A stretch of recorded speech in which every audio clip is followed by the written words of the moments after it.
नमस्कार. उन्हाळ्याच्या सुट्ट्या संपत आल्या आहेत आणि त्या कधी एकदा संपतायत असं बहुतेक सर्व पालकांना वाटत असणार आहे. शाळा चालू असताना, परीक्षा चालू असताना आपल्याला अगदी असं वाटतं, की जरा मुलांना निवांतपणा मिळाला, आपल्याला निवांतपणा मिळाला. रोजची ती सकाळची धावपळ, दुपारचे क्लासेस, रात्रीचं होमवर्क करून घेणं, ह्याच्यातनं जरा उसंत मिळाली तर फार बरं होईल. असं म्हणून सगळे पालक आणि अर्थात मुलंसुद्धा सुट्ट्यांची वाट बघत असतात.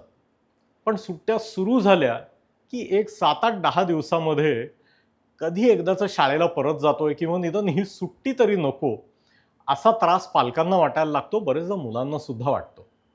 आणि त्याचमुळे विविध कॅम्प, अमुक-ढमुक गोष्टी असतात, जे करून आपण मुलांना बिझी ठेवतो, इकडे-तिकडे पाठवतो, कारण मुलं गठ्ठ्याने सांभाळायला सोपी असतात. आणि याबद्दल आपण पूर्वी व्हिडिओसुद्धा केले आहेत. तुम्ही बघितले असतीलच ते सगळे, की कुठल्या कॅम्पमध्ये पाठवायचं, कसं पाठवायचं वगैरे. आज आपण या घरी बसून एकमेकांशी भांडणाऱ्या मुलांबद्दल बोलणार आहोत. मुलांची भांडणं हा अनेक पालकांचा अनेक वर्षांचा त्रासाचा विषय आहे. आता बऱ्याच पालकांना एकच मूल असतं. विशेषतः माझा जो श्रोतृवर्ग आहे इथे, त्याच्यापैकी तुमच्यापैकी बऱ्याच जणांनी एका मुलानंतर परत दुसरं मूल होऊ द्यायची हिंमतच केलेली नाही आहे. त्यामुळे तुमच्यासाठी हा प्रश्न कदाचित नसेल. पण तरीही तुमच्या हे लक्षात येत असेल, की जेव्हा दुसरे मुलं कुणीतरी खेळायला येतात किंवा तुमच्याच बहिणीची, भावाची, चुलत भावंडांची, आते-मामे भावंडांची मुलं घरी खेळायला येतात, कुठल्यातरी कार्यक्रमाच्या निमित्ताने येतात, तेव्हा मुलं भयंकर भांडणं करतात. आणि मोठ्यांना प्रश्न पडतो, की "अरे, हे काय चाललंय ना? आता आम्ही ह्याच्यात काय करणं अपेक्षित आहे?" तर हे जे घरात होणारं 2 मुलांचं भांडण आहे, त्याच्याबद्दल आज थोडं डिटेलमध्ये बोलूया. 3 किंवा 4 मुलं असलेलं घर आता जवळ-जवळ अदृश्यच झालंय. माझ्या दरवेळेच्या पेरेंटिंगच्या वर्कशॉपमध्ये मी बघतो, की गेल्या 10 वर्षामध्ये घरात 3 मुलं असलेले फक्त एक हाताच्या बोटावर मोजण्याइतके पालक मला भेटलेले आहेत. सगळ्यांच्या मुलांची संख्या 3 वरनं 2 वर आणि 2 वरनं आता 1 वर यायला लागलेली आहे. पण जर तुमच्या घरात 2 मुलं असतील, तर एक तर मुलगा-मुलगा असं कॉम्बिनेशन आहे, मुलगी-मुलगी कॉम्बिनेशन आहे, मोठा मुलगा, धाकटी मुलगी किंवा मोठी मुलगी आणि धाकटा मुलगा असं कॉम्बिनेशन आहे. यामध्ये 2 मुलं घरामध्ये असणं म्हणजे मुलगे-मुलगे हा सर्वात जास्त भांडणं करणारा विषय आहे. आणि मोठी बहीण आणि धाकटा भाऊ हा सर्वात कमी त्रास देणारा विषय आहे, असं माझ्या लक्षात आलंय. तरी भांडणं काही चुकत नाहीत. तर आता ही भांडणं कशी कमी करायची ह्याच्याकडे थोडं डिटेलमध्ये बघूया. ह्याच्यातला सर्वात पहिला भाग म्हणजे मोठ्या भावंडाला कायम तू मोठा आहेस किंवा तू मोठी आहेस आणि धाकट्या भावंडाला समजावून घेणं ही तुझी जबाबदारी आहे, हा सततचा आग्रह पहिल्यापासून टाळावा लागतो. कारण मोठं धाकट्यापेक्षा काय 2, 3, 5, 7, 9 वर्षांनी जरी मोठं असलं आणि ते मोठं आहे त्यांनी थोडा जास्त समजूतदारपणा दाखवायला पाहिजे ही रिॲलिटी जरी असली, तरी तुम्ही एक गोष्ट लक्षात घ्या. मोठ्या भावंडांच्या दृष्टिकोनातून जर तुम्ही हे बघितलं, तर एक म्हणजे आत्तापर्यंत माझं घरावर राज्य होतं. आई-बाबा, आजी-आजोबा सगळे नातेवाईक हे माझ्या आधिपत्याखाली राहत होते आणि आता मला सडनली ही कॉम्पिटिशन आलेली आहे. बरं ही कॉम्पिटिशन अशी आहे, की ज्याच्याबद्दल मी काही करू शकत नाही. कारण हे माझ्या परवानगीने आलेलं नाहीये आणि मला हवं तसंही आलेलं नाहीये आणि हे आता एवढं-एवढं आहे, हे कधी खेळायला मिळणार देव जाणे. पण त्याच्या आधी सगळ्यांचं लक्ष त्याच्याकडे गेलेलं आहे आणि सडनली माझा जो अवकाश होता, तो मात्र लहान व्हायला सुरुवात झाली आहे. कारण आता मला सडनली मोठं वागणं अपेक्षित आहे, सर्व ॲडजस्टमेंट्स करणं अपेक्षित आहे, सगळं समजून घेणं अपेक्षित आहे. आणि सर्वात कळीचा मुद्दा म्हणजे कितीही वाट बघितली, तरी हे धाकटं भावंड कधीच बरोबरीला येणार नाहीये किंवा माझ्यापेक्षा मोठा होणार नाहीये. हे कायमच लहान असणार आहे. म्हणजे आता इथून पुढे जोवर मी हे धाकटं भावंड आणि आई-वडील ही चौकडी शिल्लक आहे, तोवर हे कायमच लहान असणार आहे. मी कायमच मोठा किंवा मोठी असणार आहे आणि आता तू सांभाळून घेतलं पाहिजे, हे मला जन्मभर ऐकावं लागणार आहे. हा जो भाग आहे, की मोठेपणा हा कधीच संपत नाही आणि त्यांच्याकडनं समजूतदारपणाची अपेक्षा आणि या मागण्या याही कधी संपत नाहीत. ह्याची मोठ्या मुलांना जाणीव असते, याची आई-वडिलांना अजिबात जाणीव नसते. इनफॅक्ट बरेचसे आईवडील हे मोठं मूल हे आपल्या आता हाताशी आलेला एक हक्काचा असिस्टंट आहे अशा थाटात बघायला सुरुवात करतात आणि धाकट्या मुलांच्या जबाबदाऱ्या त्यांच्यावर टाकतात. हरकत काहीच नाही. मोठ्या भावंडांनी विशेषतः जर गॅप 2-3 वर्षापेक्षा जास्त असेल तर धाकट्या भावंडांचं काही ना काही करणं हे अपेक्षितच आहे. अगदी त्यांना जेवू घालणं, त्यांना अंघोळ घालणं, त्यांचे कपडे बदलणं, काही काही मुलं तर ते धाकट्या भावंडांची पॉटी साफ करणं इथपासून सुद्धा कामं करतात. आई वडील जेव्हा धाकट्या भावंडांना रागवत असतात तेव्हा त्यांना शील्ड करणं, आपल्या घराचे नियम त्यांना समजावून सांगणं, अशा प्रकारचं इंडक्शन हे सुद्धा मोठी भावंड बरेचदा करतात. या सर्व प्रेमाच्या गोष्टी झाल्या. कुठल्याही मानवी नात्यामध्ये काही कायम गोड चालू नसतंच ना. त्याच्यामुळे धाकटं भावंड तिथं जाणार, मोठं काहीतरी महत्त्वाचं करत असताना त्याची एखादी वस्तू ओढणार, ती घेणार, ती खराब करणार आणि मोठ्याची त्याच्यावर चिडचिड होणार. मग ते फक्त सांगून न थांबणाऱ्या गोष्टी आहेत. छोटं बाळ आहे, ते येतं आहे रांगत किंवा पळत आणि उद्योग करतं आहे. 10 वेळा सांगूनही ऐकत नाही. ते सगळ्यांचं लाडकं आहे. त्याच्यामुळे कधी-कधी त्याला कोपऱ्यात घेऊन थोडा प्रसाद देणं, ही कामं होतात. या सर्व गोष्टी होतात.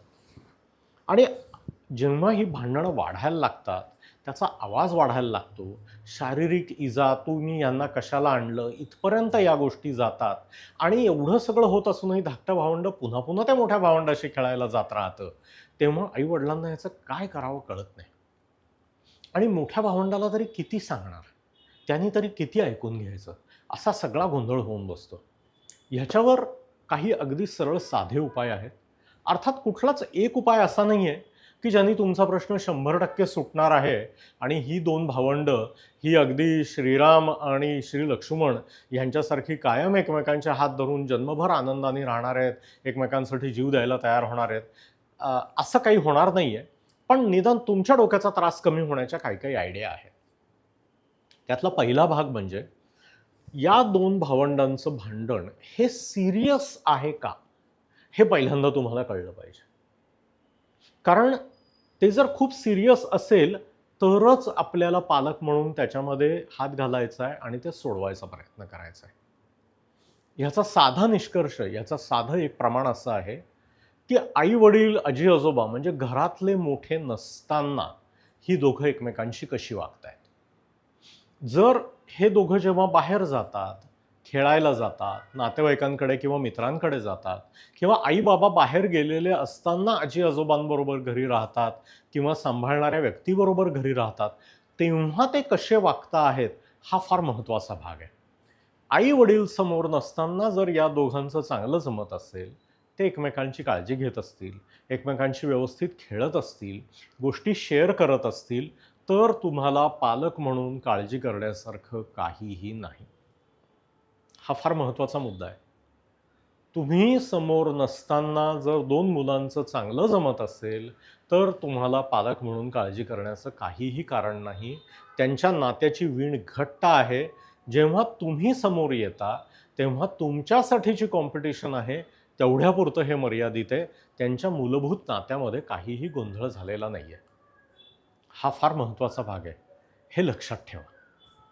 दुसरी गोष्ट म्हणजे जर ते एकमेकांना शारीरिक इजा करण्यापर्यंत जर हे जात असेल, तरच तुम्ही त्याच्यामध्ये दखल घेणं गरजेचं आहे. कारण आता प्रत्येक घरामध्ये मुलांना आपापल्या गोष्टी दिलेल्या असतात. त्याच्यामुळे शेअर करणं ही एकंदरीतच कन्सेप्ट खूप कमी झालेली आहे. तर जी गोष्ट जगभरामध्ये कमी झालेली आहे, ती सडनली आपल्या घरामध्ये उत्तमरित्या चालू राहील अशी अपेक्षा बाळगणं चूक आहे.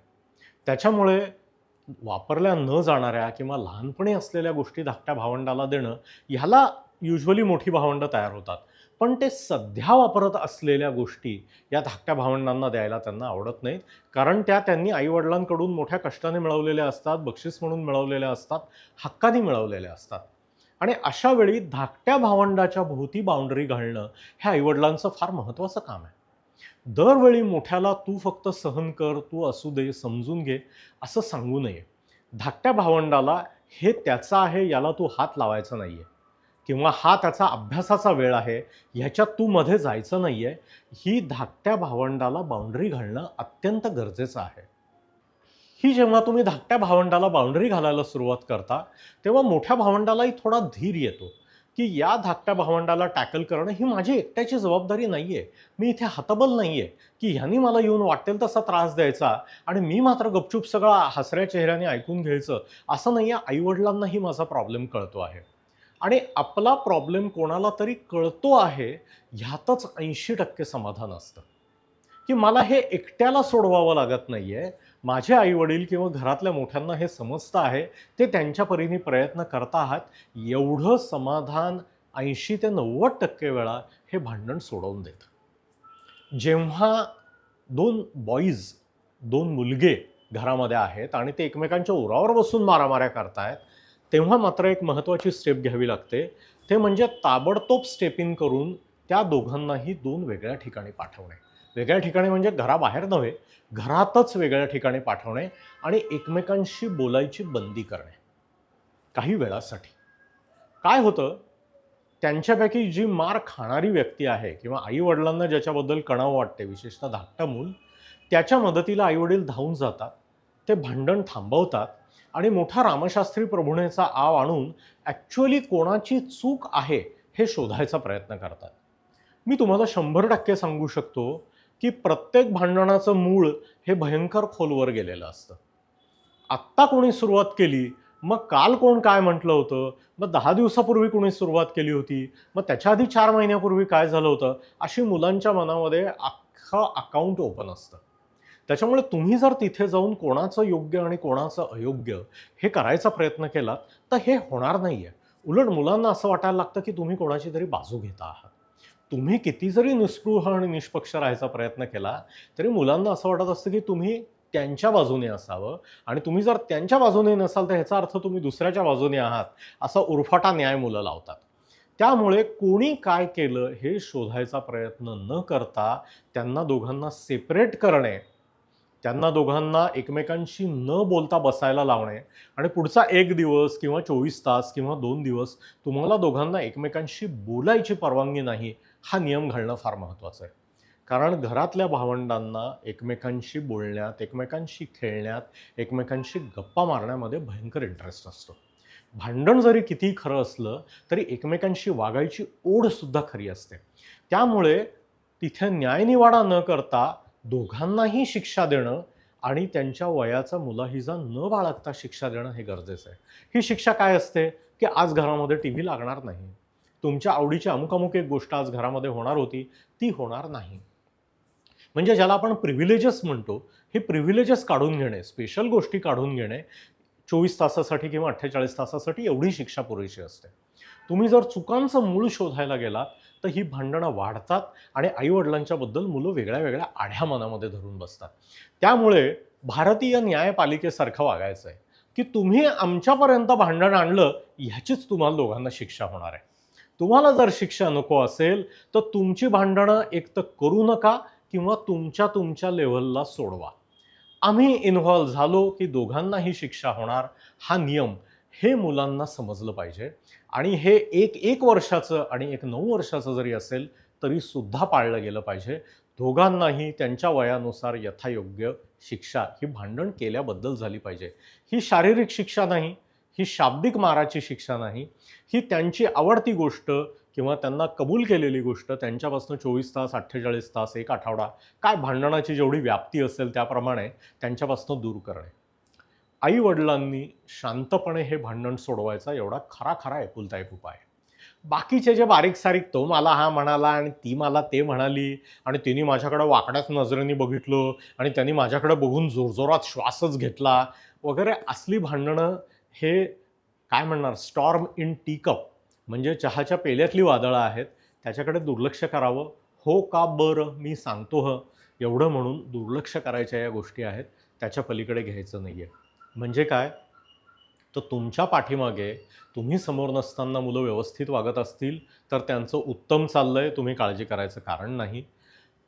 शारीरिक भांडण होतंय, कोणाला तरी इजा व्हायची शक्यता आहे आणि तेव्हा तुम्ही समोर आहात, तर दोघांनाही यथायोग्य शिक्षा करणे, शक्यतो सेम शिक्षा करणे, एवढा साधा नियम पाळणे आणि चर्चेमध्ये प्रचंड मोठ्या चर्चेमध्ये न पडणे, हा त्यातला महत्त्वाचा भाग आहे. मुलं पटकन मोठी होतात, ही भांडणं संपून जातात. Wish you very happy parenting.